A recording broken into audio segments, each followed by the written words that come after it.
22 में चुनाव हुआ, जितना पड़ा उससे बढ़ के 24 में मिला, और 24 के बाद जो बाई इलेक्शन हो रहा है आप देख लेना, इसमें भी बढ़ के मिलेगा। मंत्री जी, आप प्रभारी हैं चुनाव प्रभारी, और आप देख रहे हैं इतने सालों से सीट बीजेपी जीती है। उपचुनाव में आपने क्या ऐसी रणनीति बनवाई है जो ये चुनाव जो है आपकी गठबंधन जीत रहे हैं? देखिए, प्रदेश सरकार से जनमानस बहुत त्रस्त है, और विशेषकर गाजियाबाद जहाँ ये चुनाव हो रहा है, यहाँ तमाम तरीके की समस्याएं हैं जो आज तक भारतीय जनता पार्टी के लगातार जनप्रतिनिधि यहाँ, चाहे एमएलए के रूप में हो चाहे एमपी के रूप में हो, उन्होंने कोई भी विकास का काम नहीं किया।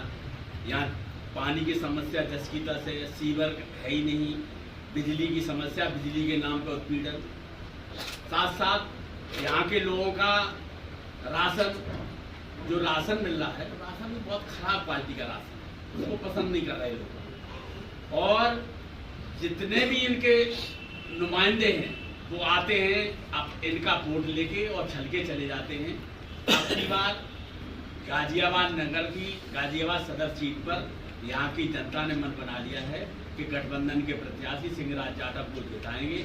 न पानी की समस्या रहेगी, न सीवर की समस्या रहेगी, बिजली मिलेगी, लोग अमन चैन से रहेंगे, सारे काम फलीभूत होंगे। अच्छा, गठबंधन है जैसे आपका, तो कोई कांग्रेस का पदाधिकारी? देखिए, परसों ही हम लोगों ने मिलकर कार्यालय खोला है बस अड्डे पे। जो कांग्रेस का कार्यालय था वो हमारे प्रत्याशी का शहर कार्यालय है।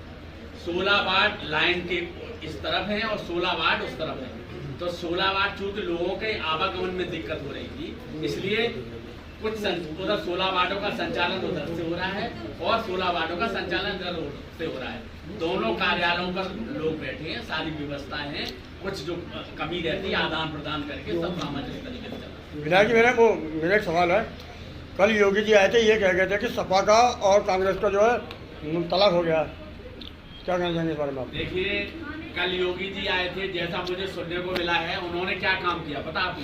केवल समाजवादी पार्टी उनकी ओर पर रही। इसका मतलब सीधा मतलब जा रहा है, जनता तो नाराज ही है, इनके कार्यकर्ता भी नाराज हैं, क्योंकि इन्होंने जनहित का कोई काम नहीं किया, केवल आपस में भाईचारा बांटने का काम, आपस में तोड़ने की बात और आपस में लड़ाने की बात, और कोई भी काम इन्होंने 2 करोड़ लोगों का वादा किया था कि 2 करोड़ लोगों को हम नौकरी देंगे।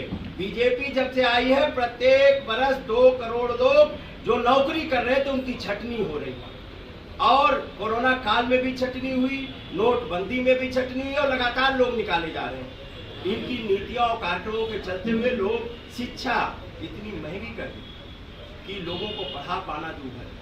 2 बच्चे अगर जिसके हैं, उसकी पढ़ाई की फीस आप जोड़ दीजिए कॉन्वेंट एजुकेशन की, क्या उतनी तनख्वाह मिल रही है आम आदमी को?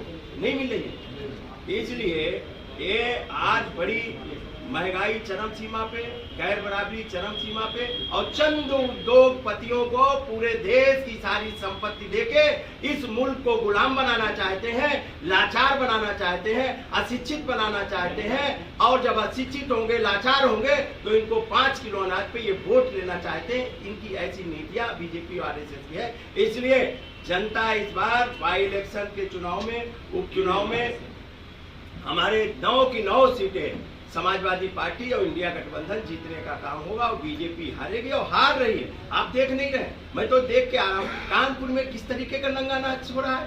कानपुर में अगर कार्यकर्ताओं के ऊपर एफआईआर, आम जनता अगर कोई प्रचार कर दे उस पर एफआईआर, जिस तरीके का नंगा नाच पूरे उत्तर प्रदेश में हो रहा है, और मैनपुरी और जिस तरीके से घोसी के चुनाव में भी इन लोगों ने किया था नंगा नाच, तो घोसी की जनता ने खड़े होकर मुंह तोड़ जवाब सरकार को देने का काम किया था।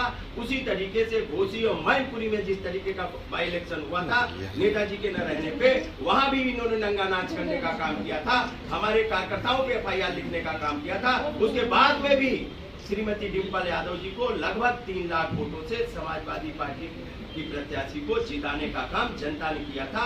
घोसी और मैनपुरी का इतिहास दोहराया जाएगा, और 2024 में जिस तरीके से जनता ने अपने मताधिकार का प्रयोग साइलेंट तरीके से करके इनके होश उड़ाने का काम किया था, और ये बाई इलेक्शन भी इनको बेहोश करने का काम बीजेपी को करने का काम करेगी।